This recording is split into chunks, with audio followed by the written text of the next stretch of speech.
হরে রাম রাম রাম। এই তো শুনলাম 32 অক্ষর। এই মহামন্ত্র নিয়ে জগাই মাতার গৃহে প্রবেশ করেছে। জগাই মাতাই এর গৃহে যখন প্রবেশ করেছে তখন একটু লক্ষ্য করবেন, এই জগাই মাতাই গৃহে যখন প্রবেশ করেছে, জগাই মাতার মাতাল ছিল। তারা তারা ওই মাতলামিতে অবস্থায় ওই নাম ভিতরে গেলে তারা বাইরে এসে কি করলো, অনেক বড় দণ্ড নিয়ে তাদেরকে আপনারা এটা জানেন, তবে ভুগছি কেন? সন্তানকার মা একটু লক্ষ্য রাখবেন। তখন জগাই মাতার দণ্ড নিয়ে তাদেরকে তাড়ায়ন করলো। জগাই মাতায় প্রথম দিন ফিরে আসলো, কিন্তু হাল ছাড়িনি। কি ছাড়িনি? কিন্তু আমাদের যদি সাধারণ মানুষ একটা কথা বলেন, আমাদের চোখ দিয়ে দল দল করে জল আসে, আর তাকে দেখলে আমরা ছায়া হয়ে গেড়িয়ে। নিত্যানন্দ প্রভুর ধারাটা একটু দেখুন। আমরা যদি ওই ধারায় চলতে চাই, একটু ধারাকে করুণা করে হৃদয়ঙ্গম করুন। নিত্যানন্দ প্রভু, হরিদাস, চৈতন্য মহাপ্রভু একত্রিত হলেন, পরদিন বললেন আজ না হয় কালকে তিনি হবেই হবে। আজকে ফুলের গন্ধ পেয়েছে, আর কালকে ফুলের যদি ছোঁয়া পায়, তাহলে ওই জগাই মাতায় উনি বসে থাকতে পারবে।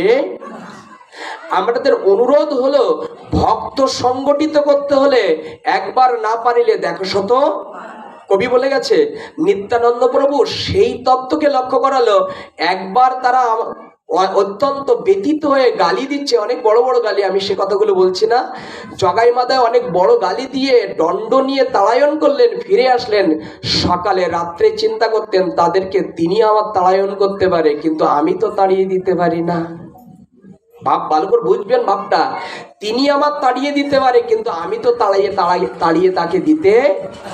সন্তান যদি অপরাধ করে, বাবাকে যদি প্রহার করে, বাবাকে কখনো বাবা তার মা তাকে ত্যাগ করতে পারে না।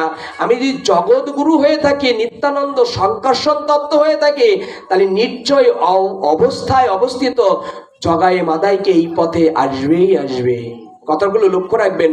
নিত্যানন্দের করুণা ঘন ব্যবহারটা যদি আমাদের বৈষ্ণবের ভিতরে থাকতো, তাহলে জগতে এর আগে এই হরিনাম আরো প্রচার হতো। কিন্তু আমাদের ভিতরে একটা একটা তত্ত্বের ভাগাভাগি স্তর প্রণয় করে আমরা সেই তত্ত্বকে উপলব্ধি করতে পারছি।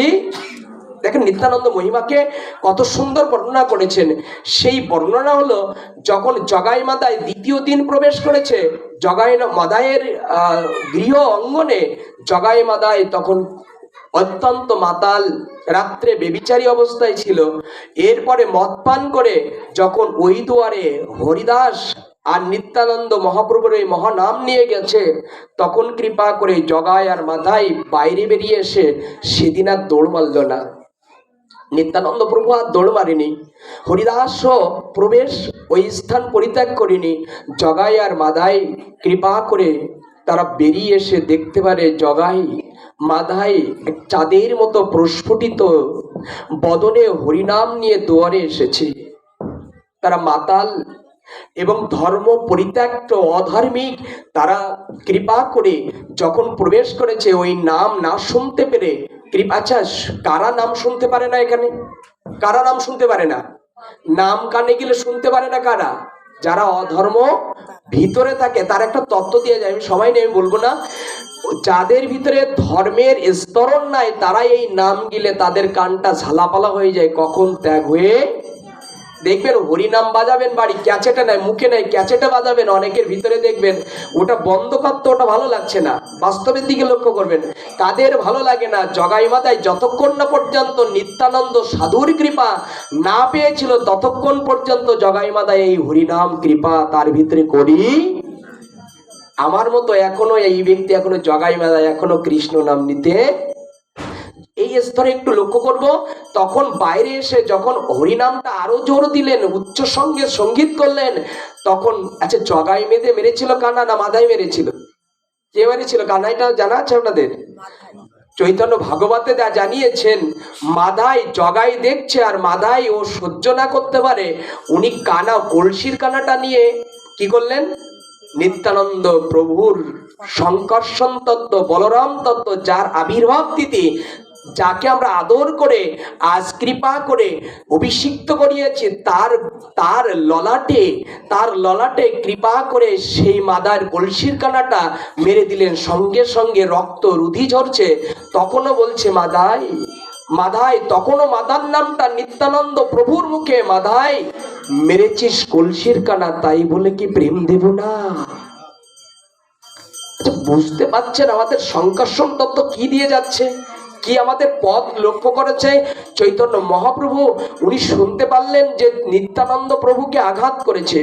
এই নিত্যানন্দ প্রভুর কথা শুনে চৈতন্য মহাপ্রভু চলে আসছে, জগায় জড়িয়ে ধরেছে। একটু লক্ষ্য করবেন, হরিদাস পাশে ছিল, তিনি নিত্যানন্দ প্রভুকে ধরেছেন, আর নিত্যানন্দ প্রভু বলছেন, আমার এক ফোঁটা রুধি রক্ত যদি মাটিতে পড়ে তাহলে এই পৃথিবীতে লয় প্রলয় হয়ে যাবে। তিনি রক্ত মাটিতে পড়তে দিচ্ছে না।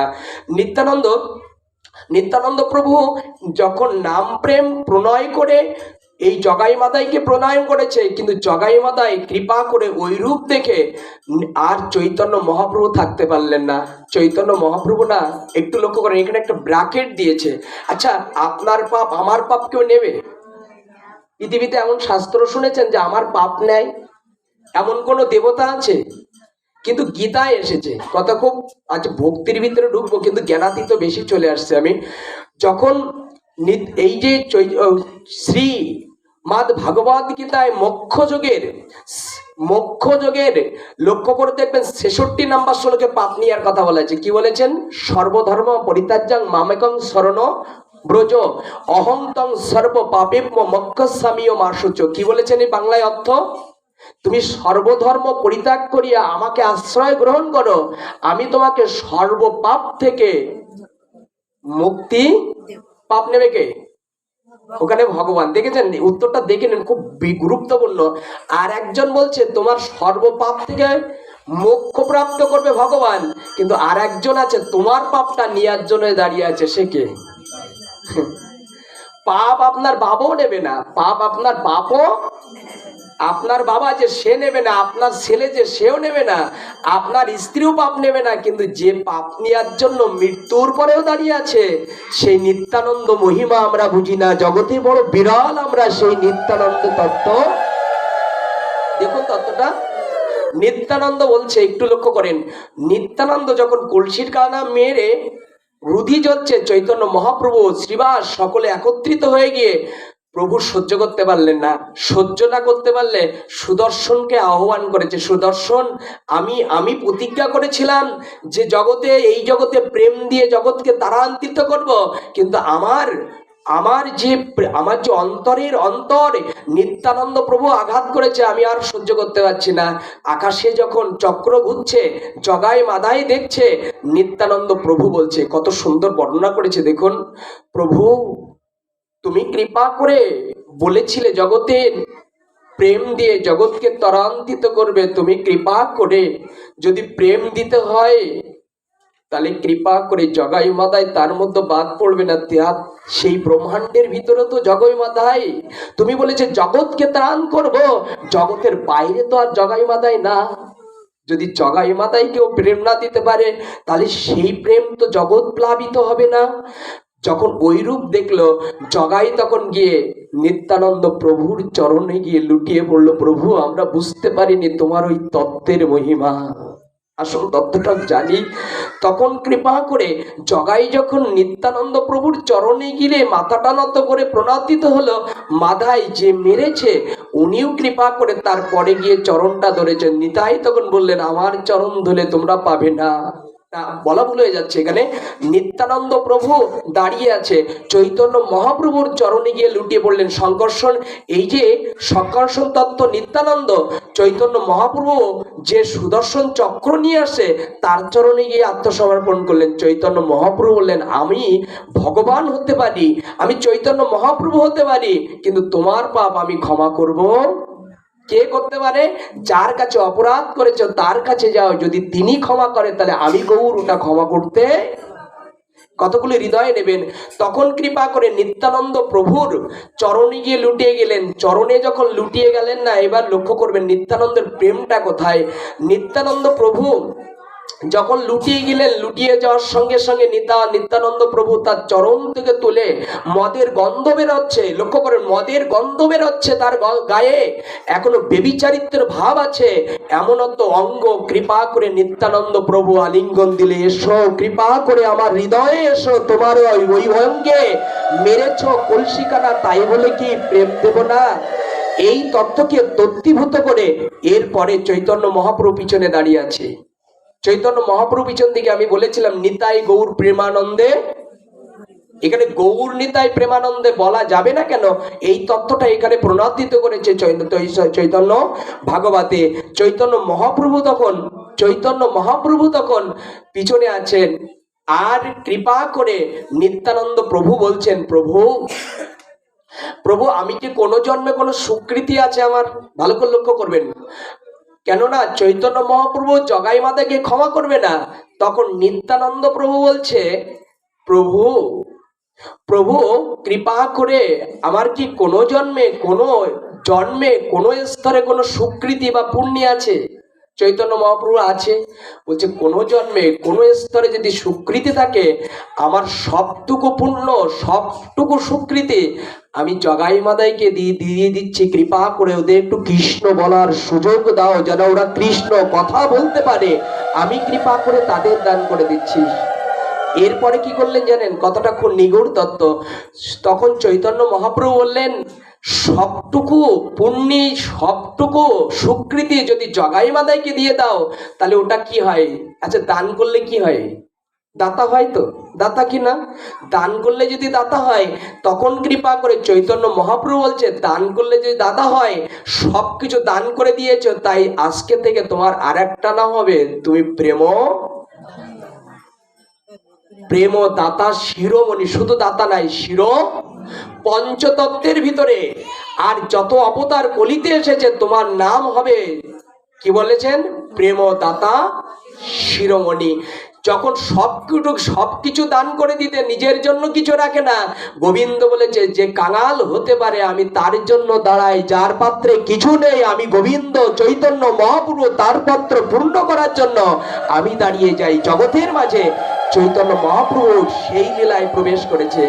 নিজের জন্য যার পাত্র কিছুই নাই, তার পাত্রে গোবিন্দ কিছু দিতে যায়। যার পাত্র কিছু আছে, তার ক্ষেত্রে কিছু দিতে। তার প্রমাণটা নিত্যানন্দ প্রভু যখন এই লীলায় প্রবেশ করেছে, তারপরে বলেছেন কত সুন্দর। এর পাপ নিচ্ছে কি করে?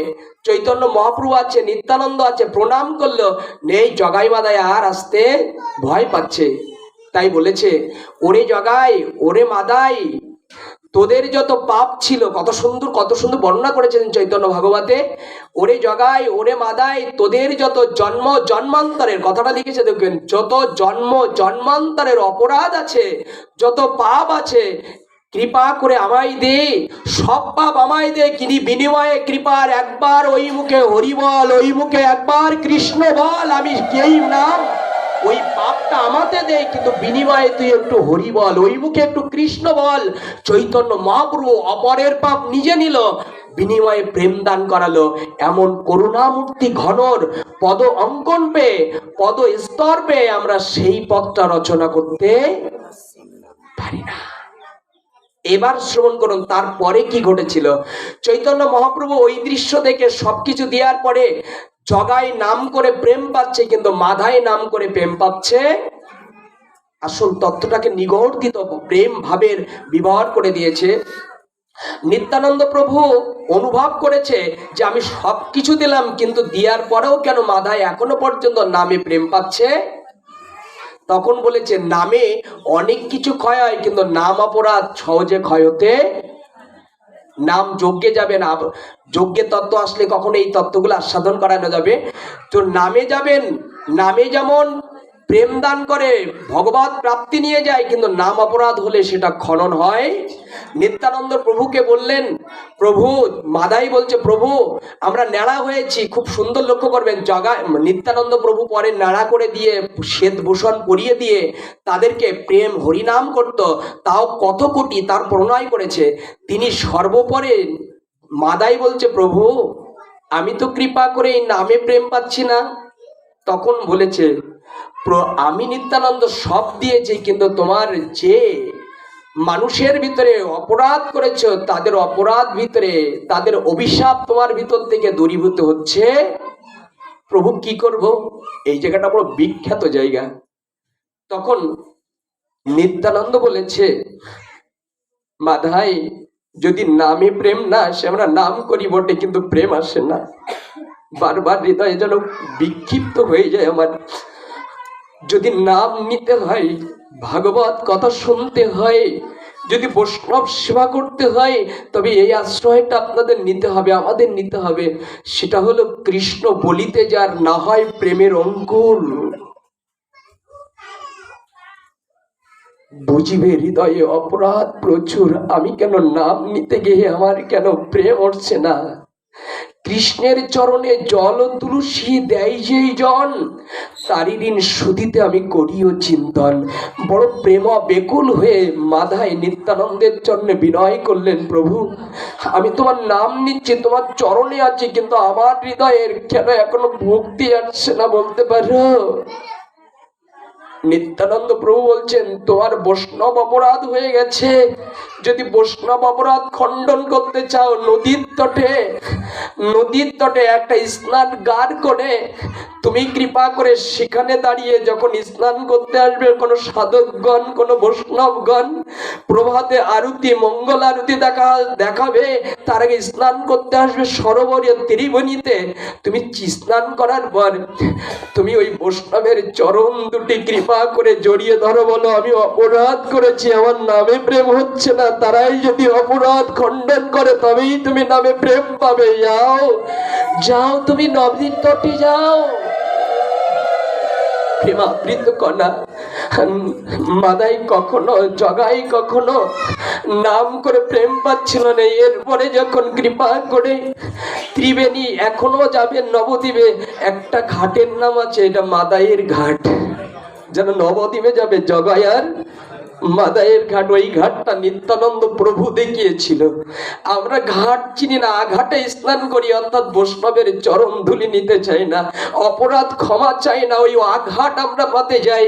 যারা বৈষ্ণবের চরণ ধুলি নেয়, বৈষ্ণবের চরণ রজ থেকে অভিষিক্ত হতে পারে, তাদের ভিতরে পাপ স্খলন হয়ে ওই হৃদয়ে যেখানে কৃষ্ণ নাম হতো না, যেখানে প্রেম হতো না, বৈষ্ণবের চরণ অভিষিক্ত হলে ওখানেই কেবল প্রেমের অঙ্কুরিত হয়ে ওই জায়গায় হরিনাম হয়।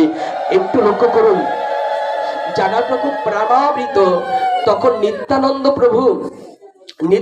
প্রভু আদেশ দিলেন, তখন ওই ঘাটে বসে দুইজন নেড়া হলেন।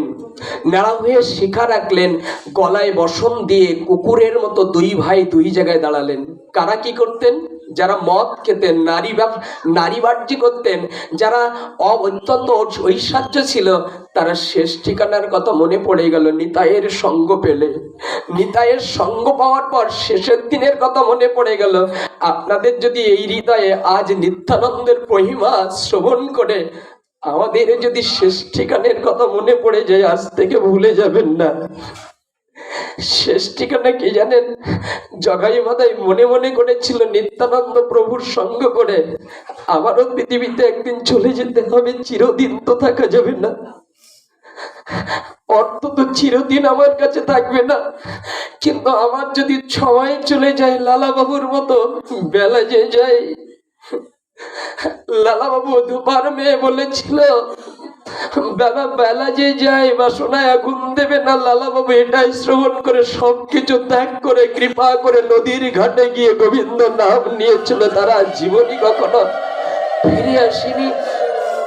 নিত্যানন্দ প্রভুর পরশ পেয়ে না, নিত্যানন্দ প্রভুর পরশ পেয়ে জগাই মাতার ভিতরে পরপারের সংবাদটা এসে গেল। আমার যেদিন চিরকালের মতো আমি চলে যাব, আমার পাপ কেউ নেবে না, আমার সঙ্গে কেউ যাবে না। আমার সঙ্গে যদি মহামন্ত্র হরিনাম যায় আর গোবিন্দ যদি প্রাণপতি হয়, আমি এই জগতে আর কিছু চাই না। জগাই মাতার পরপারের কথা মনে পড়ে গেল। তারা পরপারের কথা মনে পড়তে গিয়ে মনে করছে, তাহলে আমি যদি দেরি করি অনেকের শত্রুতা থাকে, কিন্তু জগাই মাদার অনেক শত্রুতা ছিল। জগাই মাদাইকে দেখলে না অনেক রমণীক মুখটা কাপড় দিয়ে ঢেকে চলে যেত। জগাই মাদাই নাড়া হওয়ার পর মুখে হরিনাম নেওয়ার পর তখনও মানুষ থুতু ফেলতেন। তখনও থুতু ফেললে কি হবে, শেষ বেলায় কি হয়েছিল জানেন? শেষ বেলায়টা জায়গা হলো জগাই মাদাই যখন দুই ঘাটে দুজন নরোত্তমের মতো সাধকের মতো দুইবারে ভিখারির মতো কাঙাল হয়ে বসলেন, আমাদের বলতে কিছু নেই। এখন আমি রাজার কিঙ্কর নয়, আমি এখন জগাই মাদাই নয়, আমি এখন হরিনামের বৈষ্ণব হয়েছে। আমার দিকে থুতু ফেলো না, আমার দিকে করুণা করো, কৃপা করে তোমার ওই চরণ যুগলে আমাকে আশ্রয় দাও, আমি অন্য জায়গায় যেতে চাই না। যখন সাধকরা স্নান করে যেতেন না, যখন কেউ তিরস্কার করছেন, মাদাই কি করতেন জানেন? যারা চরণ দিতে চেতন না তারা কৃপা করে অযাচিত হয়ে আজ জগাই মাদাই দুটি ভাই তাদের চরণ যুগল ধরে নয়ন জলে ভেসে গিয়ে বলতেন, আমার অগোচারে তোমাকে অনেক পাপ করেছি না। আমার জানা নেই, হয়তো বা বাল্যকালে নেশার বোধে আমি মদ খেয়ে যখন নেশা করেছিলাম, আমি জানি অনেক বড় কথা বলেছিলাম। আমার নিত্যানন্দ শিখিয়েছে, তোমার চরণে যদি অপরাধ আমার থেকে যায়, আমার গৌর বলতে চোখে জল আসবে না, আমার অপরাধটুকু ক্ষমা করে দাও, আমি এ জগতে কোনোদিনে আর তোমাকে এত কৃপা করে আঘাত করব না। চরণে যখন তলিয়ে পড়ে যেত না, সাধারণ সাধকগণ জগাইয়ার মাদাইকে বুকে নিয়ে আশীর্বাদ জানাতেন। নিত্যানন্দ বাইরে থেকে বলতেন, এইবার তোমার করুণা হবে, এবারও করুণা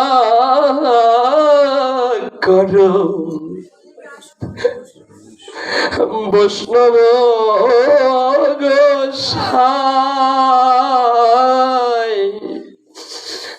তোমার বিনা প্রেম দিতে জগতে আর কেউ নাই। তুমি যদি আজ কৃপা করে প্রেম অযাচিত ভাবে না দিতে, তাহলে আজ আমি কৃপা করে ভক্তের চরণ নিতে পারতাম না।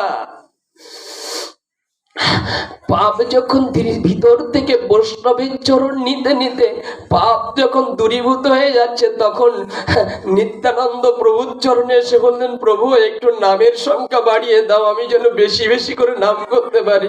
যারা 8 মালা করেন তারা যেমন 16 মালা করেন, সেরকম এসে নিত্যানন্দ প্রভুর চরণে জানালেন, প্রভু আমার নাম সংখ্যাটা বাড়িয়ে দাও।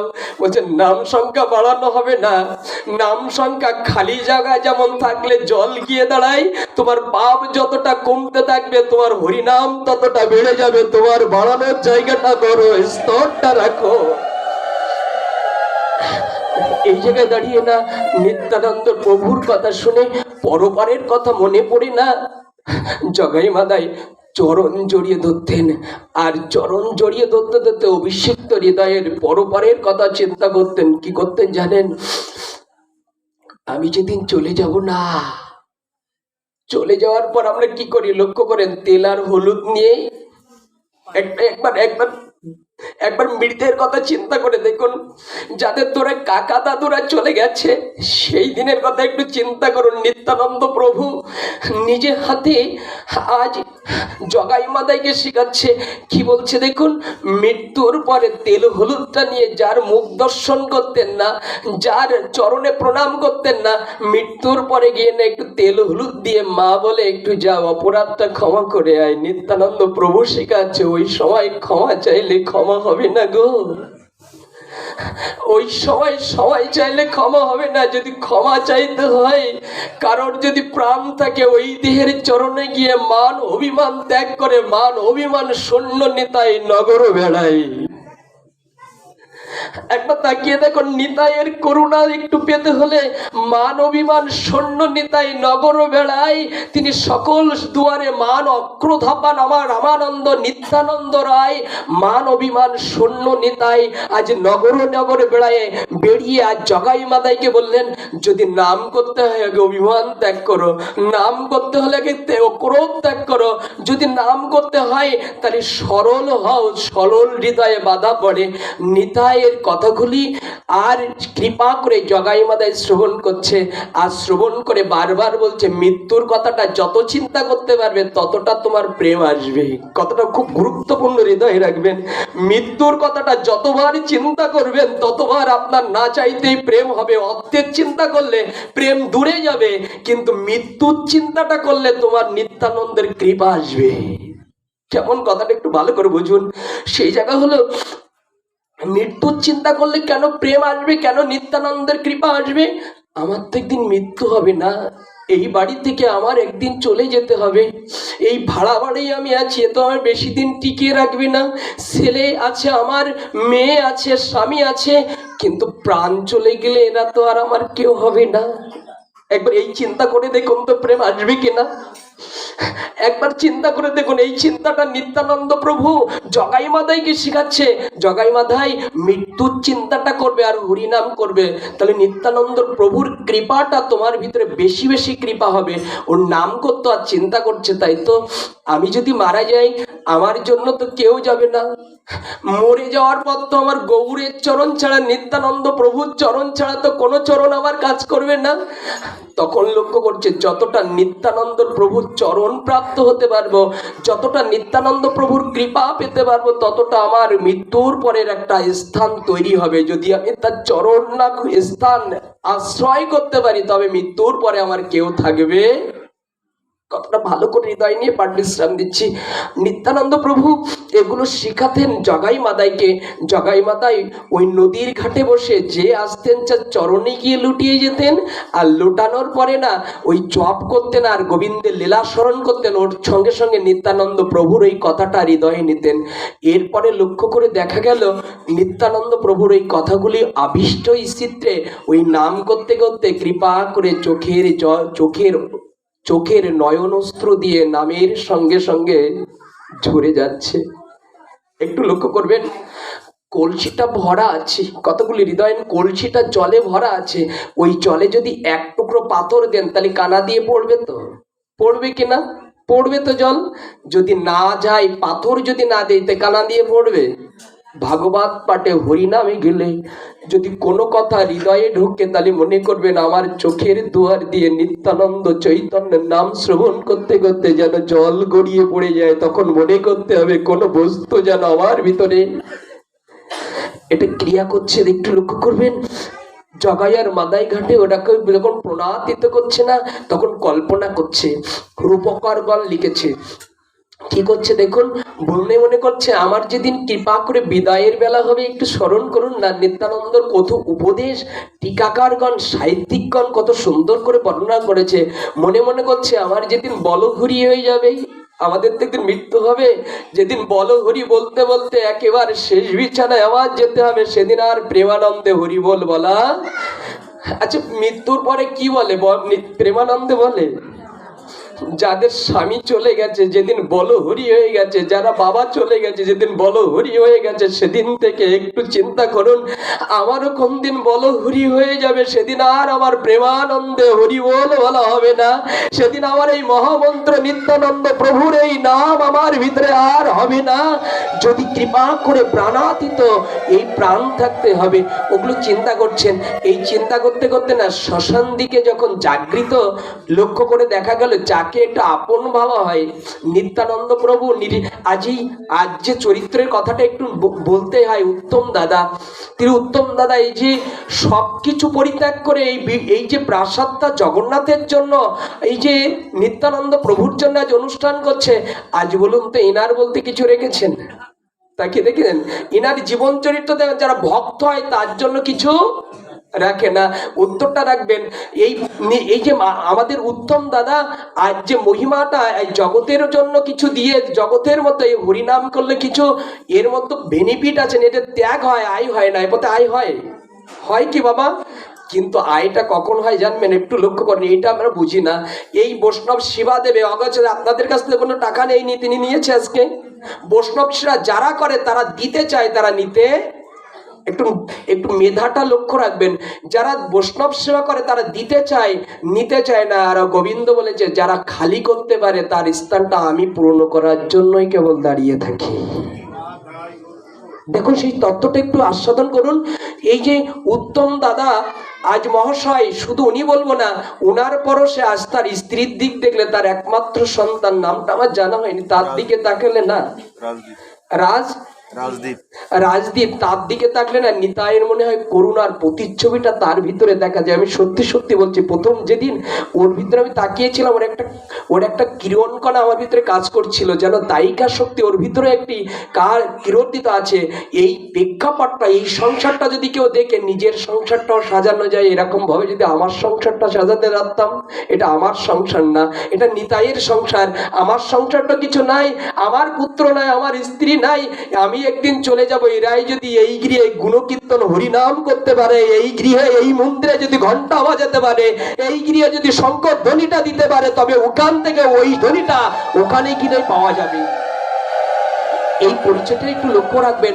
এই জায়গাটি হলো, আমি বলেছি যে চার পাত্রে খালি হয়, ভগবান তার পূর্ণ করে, এই জন্য একটু লক্ষ্য করুন। এই স্তর হলো, এখানে যদি কেউ দান করতে পারে, একটু জায়গায় দেখুন, আমরা দেখাচ্ছিলাম এখানে আজ দিতে হবে। আয়ের উৎস আছে কোনো? এখানে উত্তম দাদার আয়ের উৎস আছে, দিতে হয়। গোবিন্দ বলেছে এখানে যারা দিতে পারে, কোথায় পাওয়া যায়, এই জায়গাটা দিয়েই পাঠ বিশ্রাম দিচ্ছে। একটু লক্ষ্য রাখুন না, এখানে যারা দিতে পারে, গোবিন্দ বলেছেন অর্থ থাকলো, ঐশ্বর্য থাকলো, গলায় একটা নেকলেস থাকলো, হাতে আংটি থাকলো, আচ্ছা মৃত্যুর পরে এগুলো দেবে চিতায়? ভালো করে বুঝবেন, এগুলো দেবে চিতায়? তাহলে উত্তম দাদা কি তৈরি করতে চাচ্ছে একটু দেখবেন। তার বুদ্ধির কাছে, তার ব্যবহারের কাছে আমাদের শিখতে হবে যে স্তরটা আমাদের কি জানাতে চাচ্ছে। কি জানাতে চাচ্ছে? স্তর হলো আংটি থাকলে খুলে নেবে, কিন্তু গলায় নেকলেস থাকলে খুলে নেবে। কিন্তু আজ যে বৈষ্ণব সেবা, নিত্যানন্দ ত্রয়োদশীতে ভক্ত সেবা, ভাগবত কথা, প্রসাদ সেবা হচ্ছে, এই যে আপনার ভিতরে যে বস্তু তৈরি হচ্ছে, আচ্ছা মৃত্যুর পরে এটা খুলে নিতে পারবে? পারবে? আচ্ছা তাই যদি না পারে, চৈতন্য চরিতামৃতে বলেছে কোন বস্তু দিলে কি হবে? ভক্ত সেবা করলে, ভক্ত সেবা দিলে, ভক্তের অনুরক্ত হলে, ভক্তের পরশন হলে তোমার ভিতরে যে প্রেম তৈরি হবে, তোমার ভিতরে যে ভক্তি তৈরি হবে, পৃথিবীর এমন কোনো শক্তি নেই তোমার কাছ থেকে খুলে নিতে। কথা বুঝতে পারছি আমরা? যদি খুলে নিতে না পারে, এর পরের দৃশ্যটা দেখাচ্ছে, খুলে যদি না নিতে পারে, তাহলে মৃত্যুর পরে যে সন্তানের জন্য, আমরা সন্তানের জন্য কিছু করি তো, আর উত্তম দাদা জগন্নাথের জন্য কিছু করছে, ওনার ছেলের জন্য কিন্তু ব্যাংক ব্যালেন্স তৈরি করলে এই বিল্ডিং করতো না, করতো? গোপন তত্ত্ব থেকে যেত আমার ছেলের নামে অত কোটি টাকা, কিন্তু ছেলের নামে না করে উনি নাম করছে গোবিন্দের। কার? জগন্নাথের, নিত্যানন্দের। উত্তরটা খুব সুন্দরভাবে শ্রবণ করুন। এই যে করছে, গোবিন্দ জানিয়েছেন, একটু লক্ষ্য করবেন, খুব প্রান্তিত কথা। যারা এই দৃশ্যটা হৃদয় নিতে পারবেন, একটা দৃশ্য, একটা চরিত্র যদি হৃদয় নিতে পারেন, সেটি হলো মৃত্যুর পরে যে ছেলের জন্য ভবিষ্যৎ করছেন, যে ছেলের জন্য বিল্ডিং করছেন, যে সন্তান জন্য জমি কিনছেন, মৃত্যুর পরে চিতা যখন জ্বালিয়ে দেবে, কে দেখছে স্বপ্ন? কি মৃত্যুর কথা কে চিন্তা করতে বলেছে? নিত্যানন্দ। এটা কে চিন্তা করছে? জগায়ার। খুব মন দিয়ে লক্ষ্য করবেন। তো মৃত্যুর পরে যে সন্তানের জন্য এত কিছু করছেন, সারাদিন পর মাথার ঘাম পায়ে ফেলে এখানে উত্তম দাদামশাই জগন্নাথের সেবা দিচ্ছে, আর আপনি আমি মাথার ঘাম পায়ে ফেলে যেটা সংগ্রহ হচ্ছে, আমার ছেলেকে সেবা দিচ্ছি। কথা বুঝতে পারছি?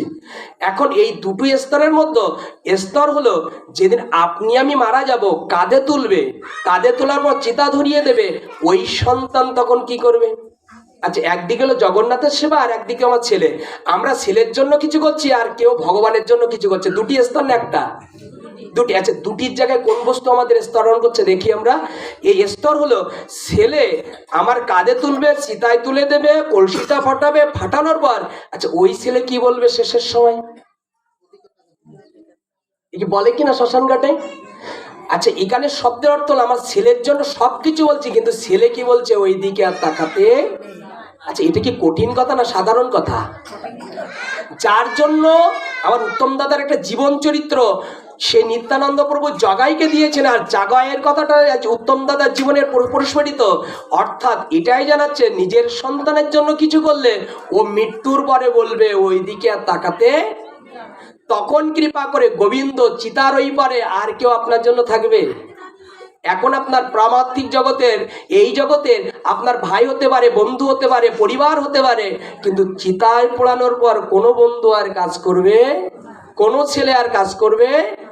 কিন্তু ছেলে টাকা রেখে গেছে, ওই টাকা দিয়ে কখনো বৈষ্ণব সেবায় দেননি, ওই টাকা দিয়ে নিত্যানন্দ ত্রয়োদশীতে একটু বড় করে দান করেননি, ওই টাকা দিয়ে জগন্নাথের সেবা দেননি, ওই টাকা দিয়ে কৃপা করে বৈষ্ণব সেবায় গ্রহণ করেনি, ওই টাকা ব্যাংকে আছে আর ওই ছেলে আছে, ছেলে যখন না করে দেবো ওইদিকে তাকাতে নেই, আপনার বলতে কে থাকবে?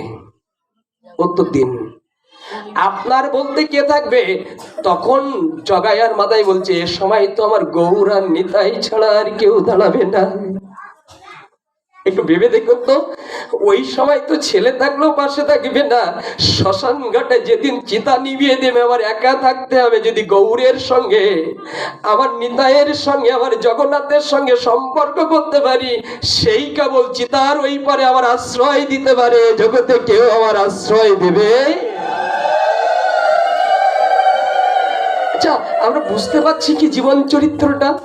আমরা বুঝতে পারছি কি আমার হৃদয়ের ধন যে সন্তানটা আমার বুকে নেই, ওই সন্তান বলবে ওই দিকে তাকাতে নেই, আমার গোবিন্দ বলবে ভাগবত পাঠে হরি নামে।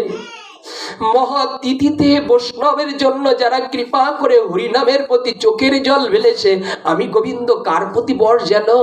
যোগ জ্ঞান কর্ম যোগ ধর্ম কৃষ্ণ নহে বশ, কৃষ্ণ বশ তো প্রেম ভক্তি রস। যারা কৃপা করে নয়ন জলে নিত্যানন্দ প্রভুর মতো হা গৌর হা নিতাই বলে নাম প্রচার করে জগৎকে নাম করেছিল, সন্তান চলে যেতে পারে দাগ কেটে, কিন্তু যারা আমার ভজন করে, যারা দিনান্তে মাথাটা নত করে, যারা দিনান্তে চোখের জল ফেলে গৌর গুণ নিত্যানন্দ গুণগান গায়, আমি গোবিন্দ বলে যাচ্ছি, তোমার সন্তান যদি চলে যায় দাগ কেটে যত চিতার ওই পাশে, যারা আজ থেকে ভজন করবে, আজ থেকে কৃপা করে বৈষ্ণব সঙ্গ নেবে, সাধু সঙ্গ করবে, নিত্য জগন্নাথ এবং কৃষ্ণ রাধা মাধবের সেবা করবে, সবাই চলে গেলে আমি তার জন্য চলে যাব না, ওই চিতার ওই পরে আমি গোবিন্দ গিয়ে দাঁড়াবো, ওই ভক্তের জন্য আমি গোবিন্দ গিয়ে দাঁড়াবো।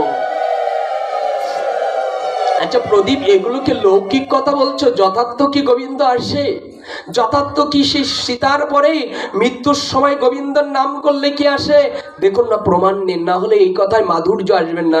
আচ্ছা, এই জায়গায় উত্তর হলো, হরিদাসের কেউ ছিল? ছেলের ভরসা করেছিল। আমরা তো ছেলের ভরসা করি, ছেলে দ্বারা উদ্ধার হব। ছেলের ভরসা তিনি করেছিল, স্ত্রীর ভরসা করেছিল, জানে যে আমার বলতে যদি কেউ থেকে থাকে তাহলে গৌর আর নিতাইয়ের চরণ ছাড়া আমার আর কোনো চরণ। হরিদাসের কেউ ছিল না, হরিদাস একটা নামের সম্বল ছিল, আর কৃপা করে ভগবানের সেবায় ছিল। আচ্ছা, মৃত্যুর সময় সব ভুলে গেলে, আচ্ছা চৈতন্য মহাপ্রভু এসেছিল কিনা মৃত্যুর সময়?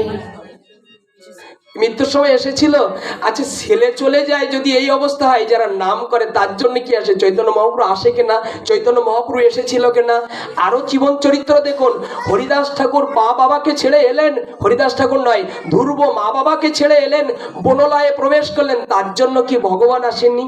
আচ্ছা, প্রহ্লাদ মা বাবাকে ছেড়ে দিলেন, একাকে হরিনাম নিয়ে চিতার করে দিলেন, আচ্ছা সেখানে কি প্রভু ছিলেন না? বিষ পান করতে দিলেন, এই বিষ পান প্রহ্লাদ গ্রহণ করলেন, আচ্ছা বিষ কে গ্রহণ করেছিল? ভগবান নাও, ভগবান গ্রহণ করেছিল। উত্তর দিয়েছি জানা, যারা নাম করে ভজন করে, আজ দিনটা উপবাসী আছেন, তাই না? উপবাসী আছেন তো? আচ্ছা, উপবাসী কার জন্য? নিত্যানন্দ প্রভুর জন্য না আমার জন্য? আচ্ছা, নিত্যানন্দ প্রভু এটা দেখছে কিনা? দেখছে তো? যদি কৃপা করে এগুলো ত্যাগ, কি ত্যাগ করেছে যে নিত্যানন্দ প্রভু আপনার কৃপা করবে? এখনো মান ত্যাগ করতে পারেনি, হিংসা ত্যাগ করতে পারেনি, অহংকার ত্যাগ করতে পারেননি, এখনো ধন ত্যাগ করতে পারেনি, এখনো সময় ত্যাগ করতে পারেনি। দুপুরবেলা অন্য কাজে গেলে 300 টাকা হতো, এই ত্যাগটাও এখনো আসেনি। কি দিয়ে ভগবানকে সেবা দেবে? কিন্তু যারা সেবা দিচ্ছেন, আমার দেওয়ার কিছু নেই, কি দিয়ে পুজিব ভগবান? আমি আজ দুপুরটুকু, আজ রাতটুকু, আজ সকালটুকু খাবো না নিতাই। যদি আমার দিয়ার বলো না খেয়ে উপবাস থেকে তোমার চরণে পড়ছি, যেন আমার নিবেদনটা গ্রহণ করে তোমার ওই প্রেমটা আমার ভিতরে দাও। কালকে থেকে যেন আমি গৌর বলতে, কৃষ্ণ বলতে আমি যেন অস্ত্র ধারণ করে যেন তোমার ওই নাম করতে পারি, আর জগতে কিছু চাই না। গোবিন্দের কাছে জানাবো সব শেষ। জগতের মাঝে নিত্যানন্দ প্রভু এইভাবেই প্রণাদিত করে জীবনকে প্রবেশ করছে। আর স্তরে এরপরে জগাই মাদাই প্রণতি ওখানে প্রবেশ করেছে, আর জগাই মাদাই প্রবেশ করে নাম করছে, আর নিত্যানন্দ প্রভু বন্য গৃহে নাম করছে। আচ্ছা, নিত্যানন্দ প্রভু ভিক্ষা করতেন না? নাম নেই, ভিক্ষা করতেন তো। এক গৃহে গেছে ভিক্ষা চাইতে, ওই ভিক্ষা যখন দিচ্ছে না, কিছু চাল আর অর্থ দিচ্ছে। খুব মন দিয়ে কথাটা বলুন, শুনুন, এই জায়গায় পাঠ বিশ্রাম। সেটা হলো নিত্যানন্দ প্রভু যখন গৃহে গেছে, তখন গৃহকর্তা চাঁদ বদন দেখে কিছু অর্থ আর কিছু চাল টন্ডুল বের করে দিয়েছে। নিত্যানন্দ প্রভু হাত জোড় করে বলছে, গারস্থ জীব, আমি এই জগতে এই অর্থ চাই না। দেখেন নাম কিভাবে বেলায়ন করছে নিত্যানন্দ প্রভু। আমি এই ভিক্ষা করতে জগতে আসিনি। কোন ভিক্ষা করছো? বলছে, যে ভিক্ষা দিলে তোমার কল্যাণ হয়, যে ভিক্ষা দিলে তোমার কল্যাণ হয়, যে ভিক্ষা দিলে আমার কল্যাণ হয়, আর যে ভিক্ষা দিলে জগতের কল্যাণ হয়, এই ভিক্ষা দাও। তিন ভিক্ষা একসঙ্গে চাইলেন নিত্যানন্দ প্রভু। আবার বলছে, শ্রবণ করুন, গৃহকর্তাকে বলছে, তুমি এই ভিক্ষা আমাকে দাও, যা দিলে তোমার কল্যাণ হয়, যা দিলে আমার কল্যাণ হয়, আর যা দিলে জগতের কল্যাণ হয়, এই ভিক্ষাটা আমায় দাও। বলছে, আমার দেওয়ার কিছু নেই, আমি তো দিয়েছি তোমার টন্ডুলার টাকা। বলছে, না, তাহলে কি চাচ্ছ তুমি? বলছে, কৃপা করে তোমার ওই কৃপা করে সংসার করতে করতে, জগতে থাকতে থাকতে মহামন্ত্র ভুলে গেছো। তোমার মুখে একবার কৃষ্ণ বললে যেমন আমি শুনলে আমার কল্যাণ হবে, তুমি বললে তোমার কল্যাণ হবে, আর তোমার আমার মধ্যে শোনার মাধ্যমে বৃক্ষ লতা গুলমোরা যদি শুনতে পারে, তাহলে এই তিন লোকের কল্যাণ হবে। তাই কৃপা করে তোমার মুখে একটু হরি নাম শোনাবো, এই ভিক্ষা আমায় দাও। ভিক্ষার ভিত্তিটা দেখুন, নিত্যানন্দ প্রভু দুয়ারে দুয়ারে হরিনাম করার ভিক্ষা দিলেন, আমাকে একটু হরিনাম শোনাও। নিত্যানন্দ প্রভু শুনতে যেতেন, আমরা শোনাতে চাই। নিত্যানন্দ প্রভু গারস্থের মুখে কৃষ্ণ নাম শুনতে যেতেন, চোখের জলে ভেসে গারস্থ বললেন, এতদিন তো বুঝিনি এই তত্ত্ব। নিত্যানন্দ প্রভুর চরণে লুটিয়ে গেলেন। গিলে সেই থেকে নিত্যানন্দ প্রভুর পরশ পেয়ে ওই গৃহে যারা ছিল, একমাত্র সাধু সঙ্গের পরশ পেয়ে তারাও হরিনাম করা শুরু করলো। নিত্যানন্দ নিত্য আনন্দ ঘন এই তিথিতে যারা এসেছে, গোবিন্দ তুমিও এ নিত্যানন্দ প্রভু, তুমি আমাদের সকলকে কৃপা করে এই ভিক্ষা দান করো, যেন যত পাপ করেছি কৃপা করে ক্ষমা করে, যতদিন জগতে রাখো ততদিন যেন তোমার প্রেম থেকে আমাদের বঞ্চিত করো। হে প্রভু, তোমার নাম থেকে যেন বঞ্চিত করো না। কৃপা করে মৃত্যুর বেলায় যেন আমরা কৃপা করে এই মহামন্ত্র নাম করতে করতে শেষ বিদায় নিতে পারি। কৃপা করে এই নিবেদন রইল তব চরণে। এই বলে কৃপা করে আমরা সংক্ষিপ্ত পাঠ বিশ্রাম রাখি।